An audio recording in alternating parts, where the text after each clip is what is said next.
était en bas tout à l'heure. Putain, on était dans ce trou quoi. C'est pour ça qu'il fait froid. 3,4 degrés, Féfé. Mais c'est bien. Dommage, j'ai la vision qui clignote. Ah là, on a une belle journée de vélo qui nous attend là.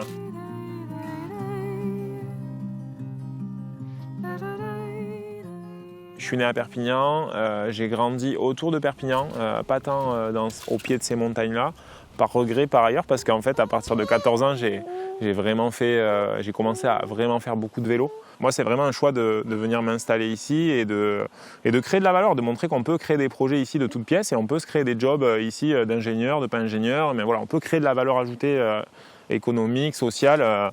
Dans un lieu comme ça. Notre vallée aujourd'hui, malheureusement, c'est un lieu de passage. Et on est vraiment polarisé par le tourisme balnéaire et la côte méditerranéenne, qui est un tourisme de masse, et de l'or blanc. Il y a une 2 fois 2 voies qui traversent la vallée.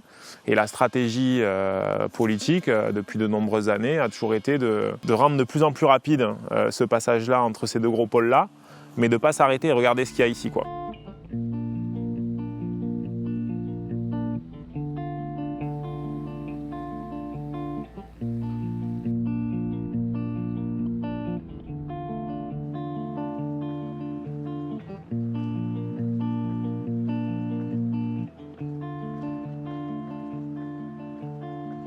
Je m'apprête à être sur le marché du travail, de l'emploi en France avec mon diplôme d'ingénieur d'une super école d'ingénieur qui était l'INSA Lyon à ce moment-là. Et donc effectivement, le mouvement de masse de ma promo finalement m'aurait amené dans des boîtes de conseil à Paris, à Lyon, dans des grandes villes, faire des bullshit jobs.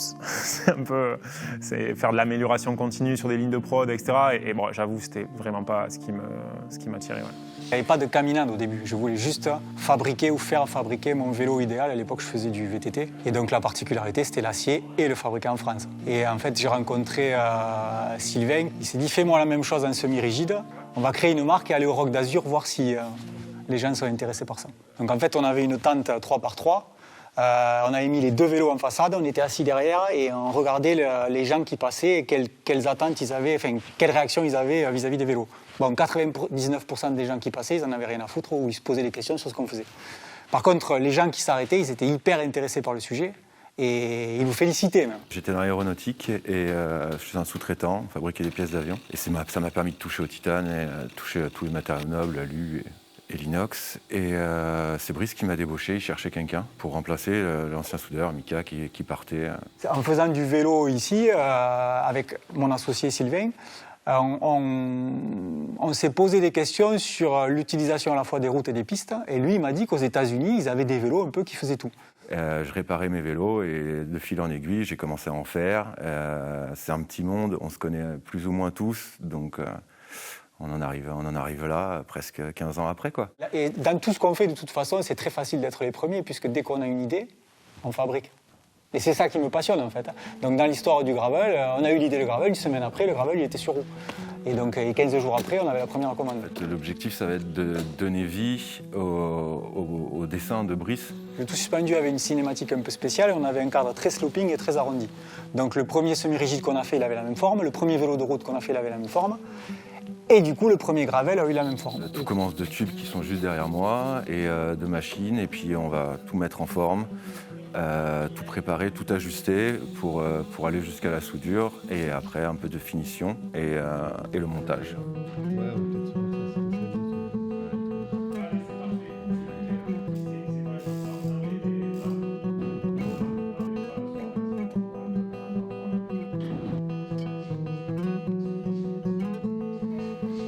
Mon rôle là au sein de Caminade, il est de...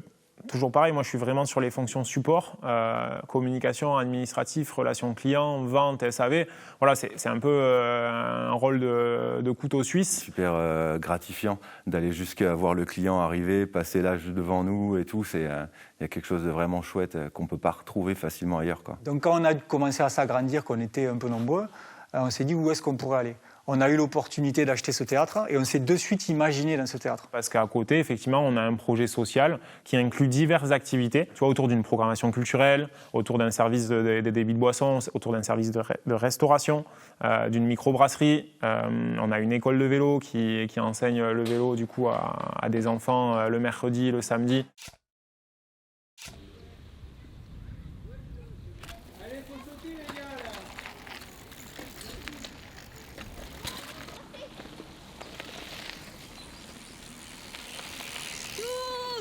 Les deux pieds à plat, allez là on bouge plus les pieds. Ouais, super Alissa. Ouais, bravo ça. Voilà, voilà, allez, allez. Waouh, super ça. On dit Wistiti. Wistiti. On a une AMAP avec des distributions hebdomadaires de légumes et de producteurs locaux. On donne des cours de soutien solidaire. Enfin, voilà, on a vraiment un projet large. On accueille des initiatives en fait, d'habitants du village. Et moi, j'ai aussi pour rôle de coordonner tout ça et d'organiser tout ça. Moi, avant de travailler avec l'équipe Caminade, on est potes avant tout. En fait. Moi, je venais ici à la fabrique à vélo. Je vis ici depuis une quinzaine d'années. Et donc, je venais assister aux concerts les jeudis, voilà, boire des coups avec les amis. Voilà, parce que je trouve que c'est vraiment un lieu incroyable ici. On n'imagine pas une industrie dedans, mais nous, on reste quand même assez artisanal. Même si on a ce bureau d'études qui nous permet de créer des choses, on reste quand même assez artisanal. J'ai participé en fait, il y a quelques années de façon bénévole à l'élaboration du premier cargo recyclé en fait, qui est sorti de cet atelier. Et donc l'idée, c'était au départ de réemployer un vélo existant pour le transformer en cargo et en outil fonctionnel. C'est une entreprise sociale, c'est-à-dire qu'il y a un modèle d'entreprise qui n'est pas du tout commun. Moi, diplômé post-école d'ingé, Brice, le fondateur, le soudeur, tout le monde est payé de la même manière et respecté, un salaire qu'on juge décent. Puis en fait, tout naturellement, aujourd'hui, j'ai vraiment intégré l'équipe pour développer, booster un peu toute cette partie-là, donc les véhicules intermédiaires, les tricycles, les cargos low-tech, les triporteurs électriques ou non. Enfin voilà, il y a plein de projets qui sont nés dans cette branche-là de Caminade. Donc on s'est dit que c'était un lieu dans lequel on pouvait faire foisonner plein d'idées, parce que nous, c'est ça qui nous passionne. C'est partir d'une idée impossible et d'essayer de la réaliser.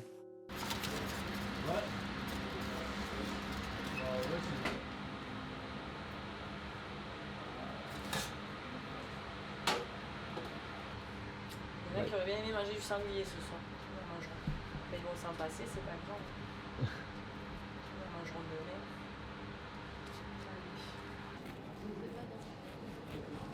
Hop là. Comment ça s'appelle le truc en Espagne maintenant? Il y a du VTT. Bien vu. Il y a du VTT. Toute alimentation, quoi.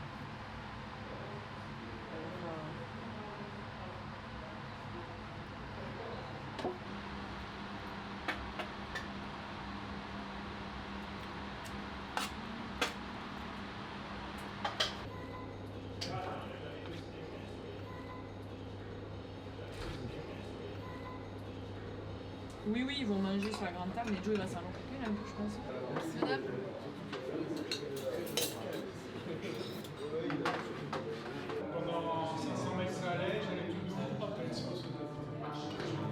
Je fais moins de vélo qu'avant, hein, quand j'étais compétiteur. Mais à la Desertus Balcus, l'envie de réorganiser m'a pris, et surtout que dans la foulée, je suis allé participer à la Traca 350.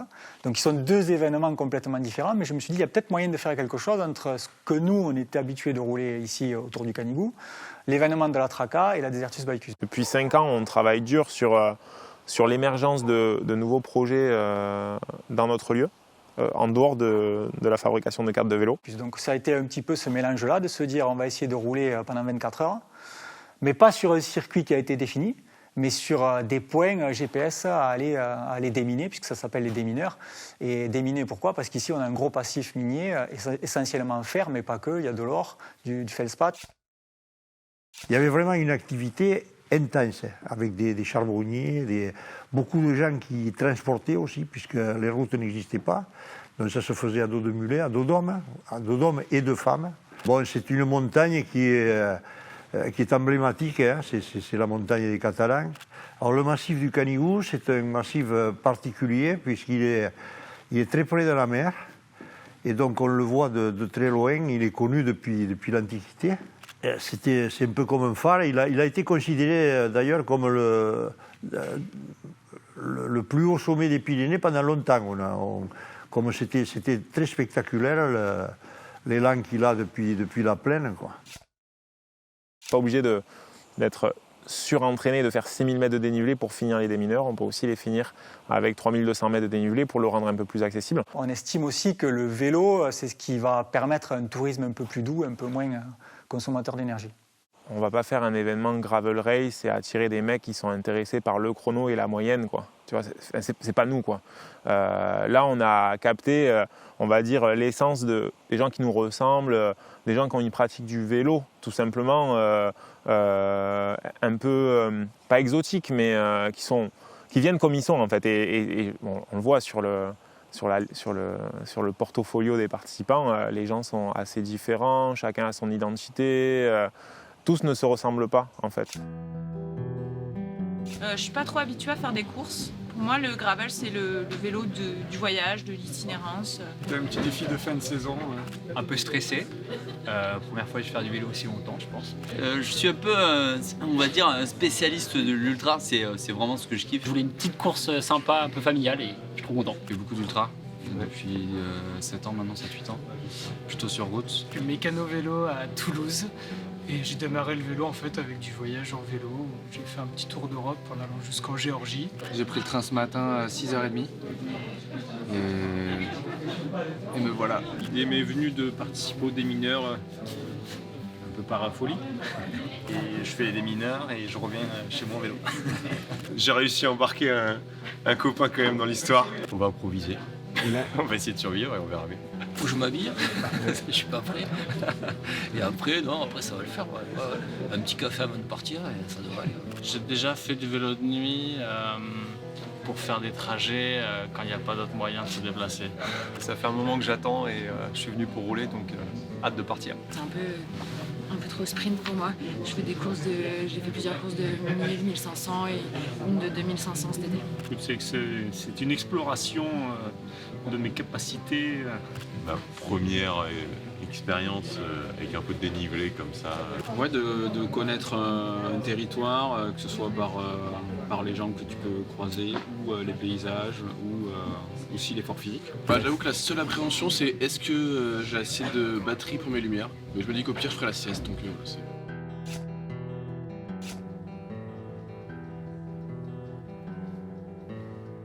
Personne de l'équipe était censé faire l'événement. Et en fait, 3 semaines avant, il y a Clément qui m'appelle et qui me parle du projet de documenter l'événement, de se servir du contexte des démineurs pour réaliser un documentaire sur donc, la mission de Caminade, les démineurs, l'événement, d'ultra, initiation à l'ultra, etc.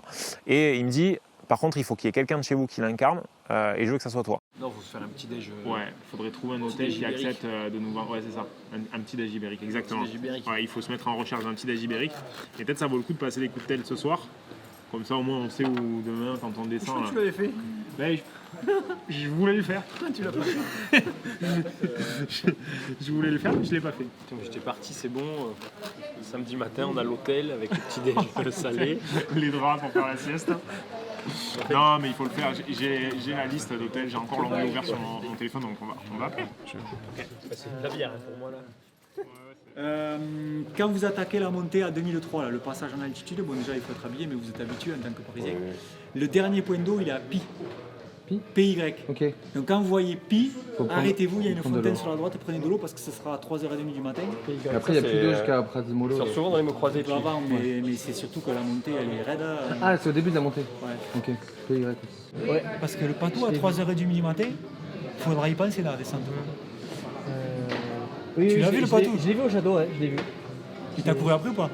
Non, il avait l'air vieux, il était assis. Nous, il nous a couru après. Donc, peut-être il y en a deux, peut-être il y a un jeune et un vieux. L'antépénultième pépite,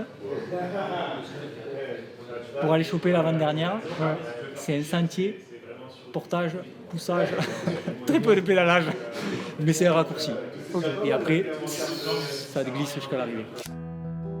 H-2, on a juste envie de mettre le cuissard, le coupe-vent et puis partir sous les étoiles, rouler des heures et des heures, donc c'est chouette. Moi on a fait le choix, j'ai un pote qui s'est inscrit, donc On va essayer de partir ensemble. L'idée, c'est de rouler longtemps, donc on va pas partir vite. Vraiment, là, on a un mini 8 heures à pédaler. Ça fait déjà une très grosse journée de vélo, donc l'idée, c'est vraiment de partir piano et de manger un petit sandwich toutes les 2h30. Commencez à réveiller les vélos. C'est le moment de vérifier qu'il y a l'air dans les pneus. Une pression sur le pneu avant, une pression sur le pneu arrière. Attends, il faut qu'on s'en mette. Non, au pépite, il n'y a rien à faire. Là, le tracker, une fois qu'il est déclenché, quand il arrive dans un rayon de 200 mètres de la pépite, il se déclenche tout seul. Vous vous occupez pas de ça. Et puis, on n'est pas à 2-3 mètres près sur la pépite, on s'en fout. Hein. Le principal, c'est que vous fassiez le tour du Canigou, que vous fassiez pas mal, que vous vous régaliez et que vous arrivez demain pour l'apéro.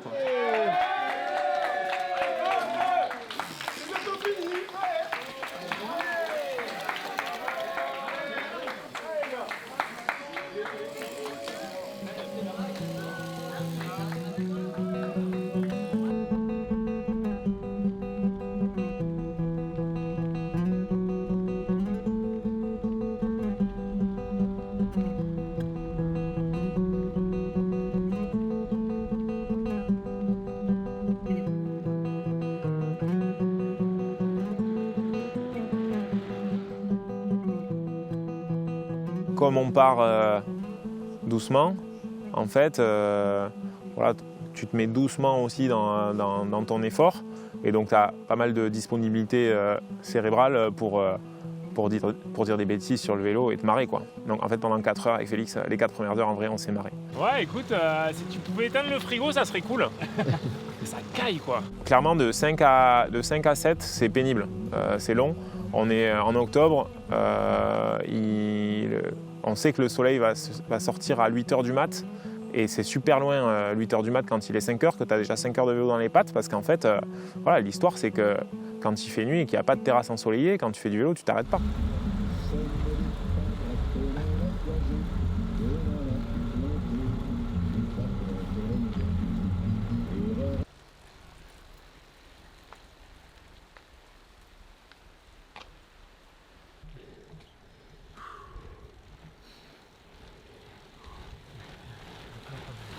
Donc je connais le parcours, c'est un secteur que je connais, que j'ai déjà pratiqué plusieurs fois. Je sais qu'après le col de Menthède, c'est bijou. Je sais que le soleil va se lever, qu'on va sentir la chaleur du soleil arriver sur notre corps. Ah bah on était en bas tout à l'heure. Putain, on était dans ce trou quoi. C'est pour ça qu'il fait froid. 3,4 degrés, Féfé. Bah c'est bien. C'est normal, j'ai la vision qui clignote. Ah là, on a une belle journée de vélo qui nous attend là. Il est 8h du matin. On est frais comme des gardons. Ah, on voit Bugarache. Ah ouais. Le petit téton qui sort, Ouais, je pense que c'est Bugarache. Ouais, quoi que, attends. Non, parce qu'il n'est pas assez en forme de Bugarache. Si, ça pourrait être Bugarache. Oh. Si, c'est Bugarache. Incroyable, cette merde. Ouais. Elle est bien moutonneuse, quoi. On dirait ma polaire lagopède.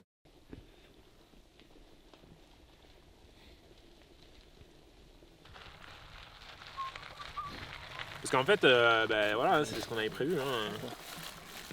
Tu veux pas de pause. Et du coup, à un moment donné, il n'y a plus d'essence dans le moteur, quoi.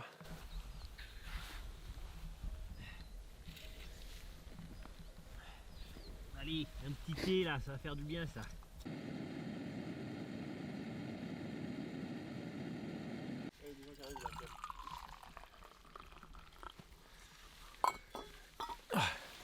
C'est pas les 7 hommes?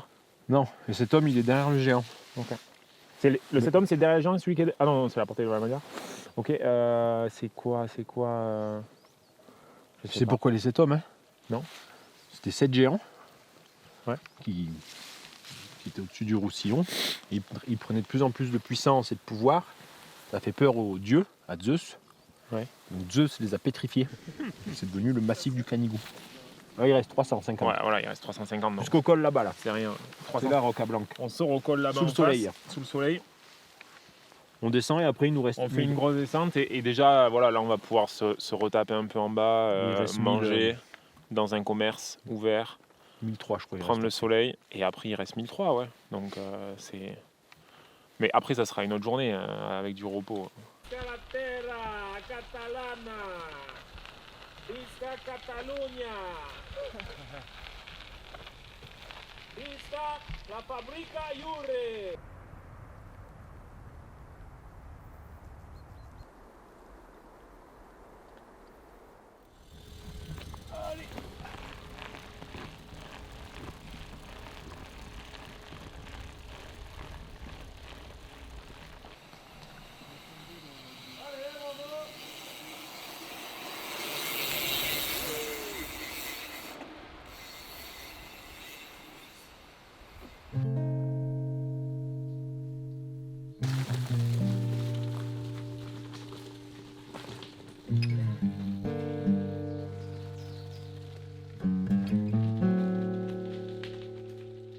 Cerise sur le gâteau, on arrive un balcon sur les chemins de fer. Donc là, si tu veux, tu es à 5000 mètres de dénivelé dans les pattes. C'est trop cool ce que tu as fait. Tu es juste porté par un truc qui s'appelle l'adrénaline. Ça y est, quoi, ton corps est prêt pour continuer à pédaler. Donc il n'y avait plus de fatigue. Tu sais que c'est fini derrière. Derrière ça, c'est une longue descente de 30-40 bornes jusqu'à la Fabrica. Donc voilà, c'est vraiment plaisir d'arriver là-haut avec ces nuages qui s'accrochent, ce soleil qui chauffe.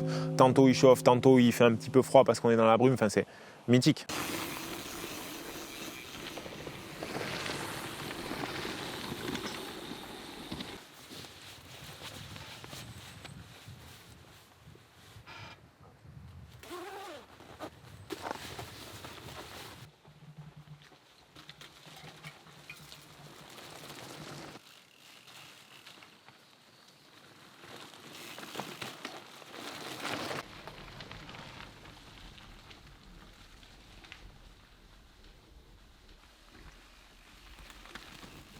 Longue descente, il n'y a aucun effort à faire, on est tempo, on est rythmé, les jambes sont légères. Et voilà, on sait que dans 1 heure, on boit une bière et on prend un repas chaud, qu'on arrive. Enfin, c'est vraiment léger comme atmosphère, on est à la maison. Je modifie légèrement la trace pour passer par mon petit canal bucolique de vélo taf. Et voilà, et on arrive à la Fabrica légèrement et voilà, on sait qu'on a passé une très très très belle journée de vélo.